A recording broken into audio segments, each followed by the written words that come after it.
Olá, paz do Senhor Jesus Cristo. Eu estou passando aqui para levar, para dar, para compartilhar com você um pouco da minha vida, um pouco do meu testemunho, da minha história, São 48 anos de história, 31 anos servindo a Deus.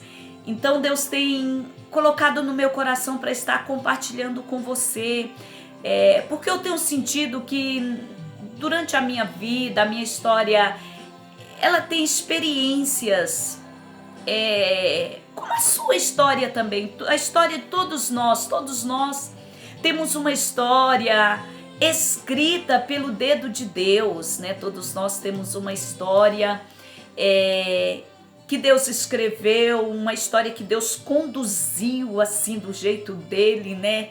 E é lindo agir de Deus, e como eu amo testemunho, eu amo ver as pessoas testemunharem do agir de Deus, da maneira de Deus agir na vida deles. Eu senti de estar compartilhando com você os meus momentos, porque eu sei o que você pode se identificar comigo. Eu nasci, em uma família de 10 irmãs, ao todo 10 irmãs. Eu sou a oitava, a sétima. É porque morreu a mais velha, a primogênita morreu, e a caçulinha morreu. Então eu fico ali entre a sétima das filhas, todas mulheres. Muita gente assusta assim quando a gente fala, poxa, mas esse tanto de mulher. Sim, todas mulheres. Nós éramos 8 mulheres dentro de casa. 8 mulheres dentro de casa, só o meu pai de homem, né? Com a minha mãe éramos 9 mulheres dentro de casa. Meu pai lutando, mas minha mãe trabalhando para nos sustentar, né? Mas na verdade quem nos sustentou foi o Senhor, né? Com a ajuda do Senhor. E nós ajudávamos também, né? Eu vou estar falando aqui no meu testemunho. Então, eu nasci em 1973, né? Nós morávamos no município de São Romão, Minas Gerais. Aí meus pais mudamos pra cá, e eu era a caçula nessa época, né? E eu era pequenininha, bem pequenininha mesmo. Acho que eu não tinha nem bem 1 ano de idade. E meu pai foi trabalhar como lavrador, e logo em seguida meu pai foi para uma fazenda e nós mudamos para essa fazenda, a Fazenda Santa Clara, né, aqui no município de Unai. E eu fui para essa fazenda ainda muito pequenininha, eu não me lembro. Eu comecei a lembrar das coisas, onde eu tenho uma lembrança, eu estava com 3 anos de idade, quando a minha mãe engravidou da minha irmã caçula, né, minha irmã Rosilene, né, que é a caçula. E isso eu me lembro, né? E eu acho assim, até eu me lembro, porque é aquele negócio do caçulo, quando chega outro, né, para colocar no lugar, né, que aí perde o colo, perde um pouco a atenção da mãe, né? E isso tudo nesse tempo, nesse momento, eu começo a lembrar da minha história. A minha história, para mim, começa aqui, né? Nesse tempo, eu vendo a minha mãe grávida da minha irmã caçula, né? Eu vendo o dia que a minha mãe pegou o carro para vir ganhar, né? A minha irmã ter. Foi o dia do parto da minha mãe. Eu tinha apenas 3 anos de idade. Nós somos muito perto uma das outras, né? Nós somos todas muito perto uma das outras, assim. A maior diferença que há é entre eu e minha irmã caçula, que é de 3 anos. Eu ainda ganhei o colo da minha mãe por 3 anos. E eu me lembro assim que nessa fazenda a gente foi crescendo, uma luta, né, uma vida trabalhosa, meu pai trabalhando muito, minha mãe também. Minha mãe trabalhava na sede da fazenda. E eu era cuidada pelas minhas irmãs mais velhas, e nós éramos ali cuidadas. E eu me lembro que o tempo foi passando, E uma coisa que eu me lembro desde muito pequena é que eu gostava muito de cantar. É a primeira coisa na minha vida, eu cantava muito. Tinha muita facilidade em aprender, em decorar as músicas, e eu cantava. Nós éramos de uma família muito religiosa, católica, praticante mesmo. A minha mãe, ela nos ensinou isso mesmo, e meu pai, né, a ser praticantes mesmo. E então eu rezava muito, eu cantava, né? E eu tinha aquela devoção com Deus desde muito pequena. E logo em seguida eu me lembro sobre a escola, eu nasceu em mim logo o desejo de estudar, e eu me apaixonei por livros, caderno, lápis, caneta, lápis de cor. Eu muito pequena me apaixonei por isso, e logo, né, tive que ir para a escola antes da época. Minha mãe me deixou eu ir para a escola. E ali, bom, nós fomos desenvolvendo, crescendo, e entre ali 8 irmãs em casa, né? Nesse tempo.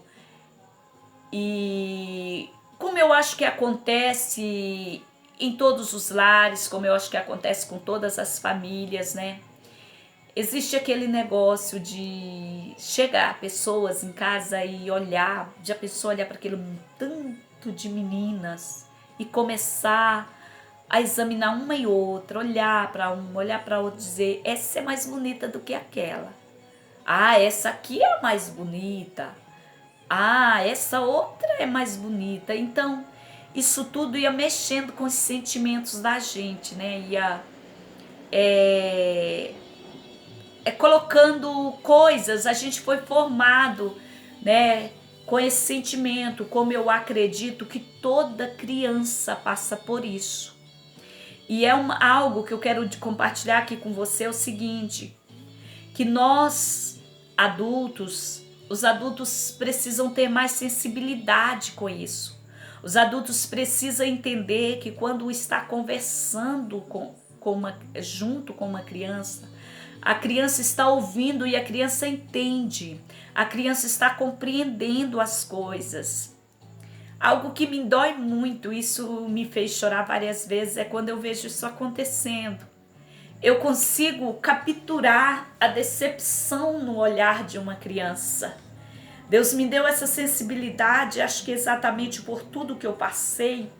Deus me deu essa sensibilidade de compreender quando uma criança é decepcionada, por pequena que ela seja. Então isso me faz chorar, sabe? Isso mexe muito comigo e eu sempre tive esse cuidado. E eu quero te pedir, tenha esse cuidado. Às vezes acontece com os pais. Os pais, sem ter consciência, né? Do que pode acontecer, do que pode uma criança ser afetada com um comentário dele, de uma mãe, de um pai. Mas eu estou aqui compartilhando com você e eu quero falar com você. Tenha essa sensibilidade. Nunca pegue 2 dos teus filhos e compare 2 filhos junto. Ah, esse aqui é mais trabalhador do que esse. Nunca diga para os filhos junto: você é mais desobediente do que fulano. Não faz essa comparação, não. Isso não vai melhorar em nada, isso só vai piorar. Isso só vai fazer crescer dentro do coração daquela criança uma revolta, uma tristeza, uma depressão, uma baixa autoestima. Você só vai estar humilhando o teu filho quando você disse: ele é assim, mas ela não é. Ele me obedece, mas ela não me obedece. Ele é trabalhador, mas ela é uma preguiçosa. Não diga essas coisas, não.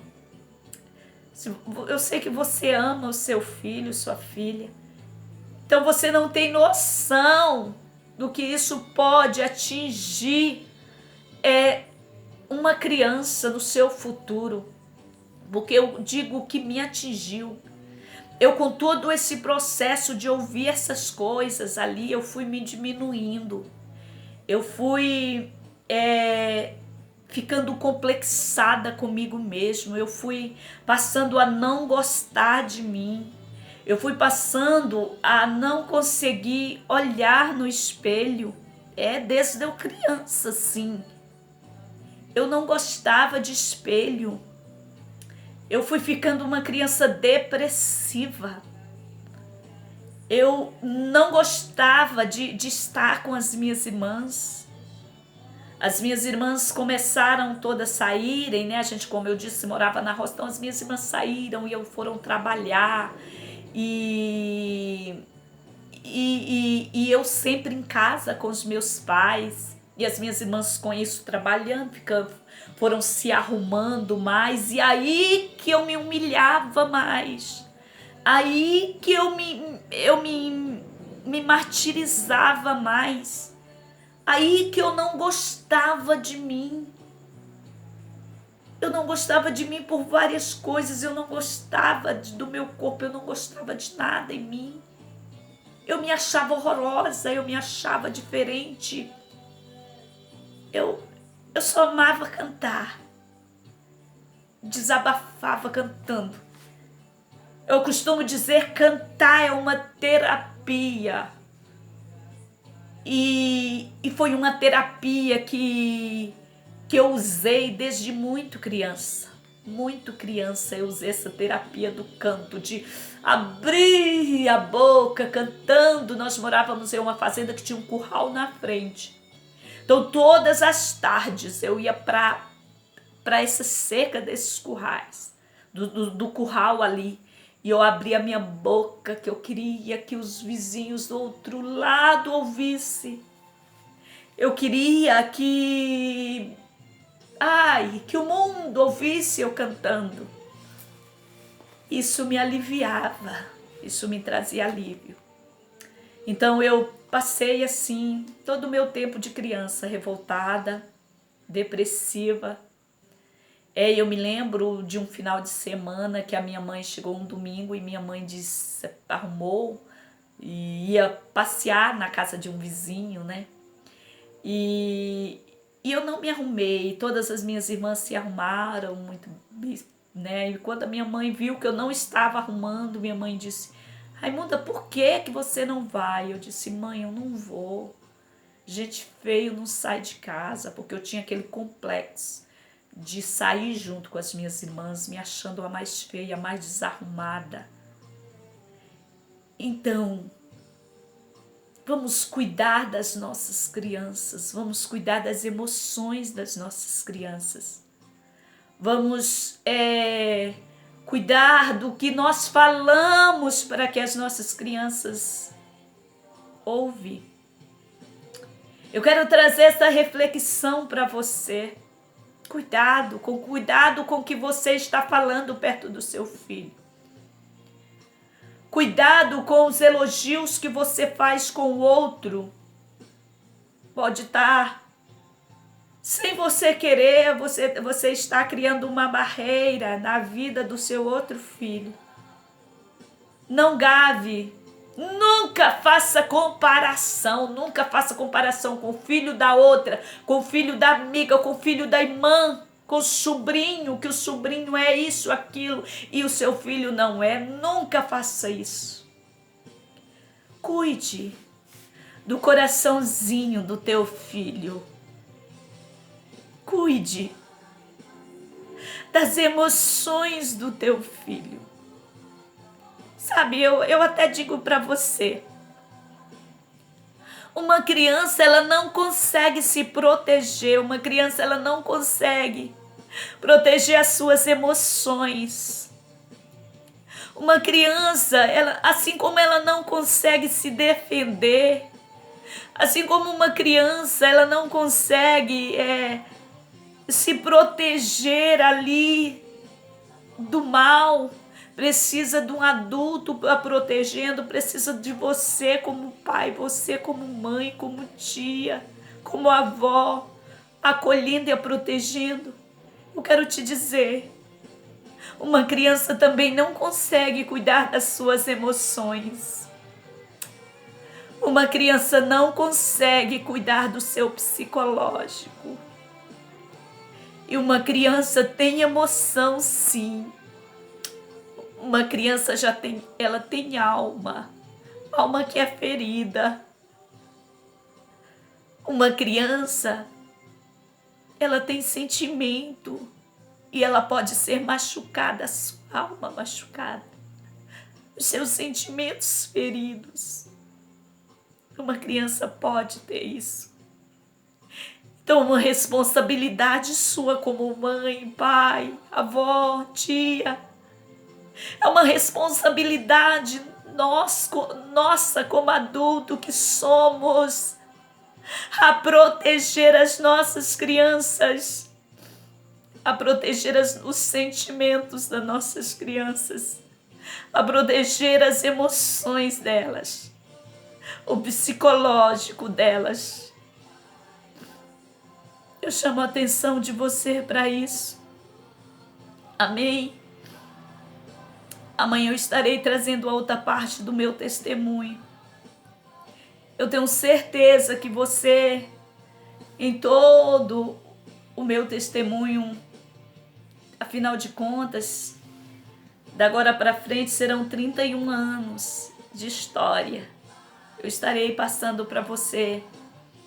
E eu tenho certeza que você vai se identificar, você vai ser edificado, você vai ser abençoada, abençoado por cada testemunho que eu vou dar aqui.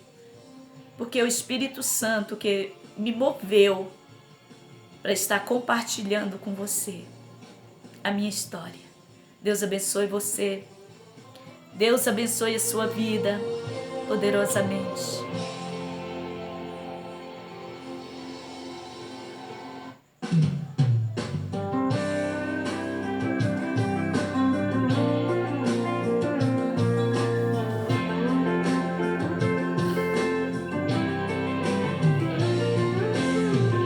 Esse louvor é um dos meus louvores. E ele se identifica muito com a minha história. Semelhante à história de Davi, é a sua história. Muitos desacreditam de você, quer te deixar de fora. Mas Deus, do alto céu, Ele olha e te vê. E um profeta, ele manda até você. Eu me via como Davi, sabe, entre as minhas irmãs. Mesmo se alguém tentar passar na sua frente, Deus não vai deixar ungir alguém diferente. Você nasceu pra vencer, acredite, vai em frente, não desista não. Você nasceu pra vencer, se o gigante aparecer, jogue ele no chão. Você foi escolhido, por Deus foi ungido pra ser um campeão. Você nasceu pra vencer, não desista não. Você nasceu pra vencer, se o gigante aparecer, jogue ele no chão. Você é escolhido. É isso, somos escolhidos desde o ventre da nossa mãe. Deus abençoe. Compartilhe esse vídeo, faça o seu comentário aí. Se a tua história foi parecida com a minha, faça o teu comentário, dá o seu like. Quem sabe a sua história, você teve uma história assim quando criança? Então escreve aí embaixo, aqui ó, comente esse vídeo. Eu vou ficar muito feliz de ver o seu comentário. Compartilhe e veja as outras partes do testemunho. Amém? Deus abençoe poderosamente a sua vida.